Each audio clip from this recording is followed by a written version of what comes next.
బైబిల్లో ప్రస్తావించబడిన ఆహార పదార్థాలు, మసాలాలు. జీలకర్ర యెషయా గ్రంథం 28వ అధ్యాయం 25వ వచనంలో ఉంటుంది.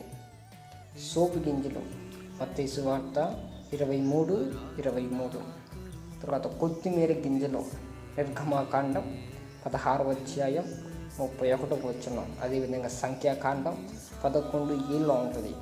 పుదీనా ఆకు మత్తయి సువార్త 23:23, లూకా 11:42లో ఉంటుంది. సదాప ఆకు లూకా సువార్త 11వ అధ్యాయం 42వ వచనం ఉంటుంది. ఇంకొకటి ఆవా గింజలు మత్తయి సువార్త 13వ అధ్యాయం 31వ వచనం. అదేవిధంగా ఉప్పు లూకా సువార్త 6:6లో ఉంటుంది. ఈ వీడియో నచ్చినట్టయితే లైక్ చేయండి, సబ్స్క్రైబ్ చేయండి.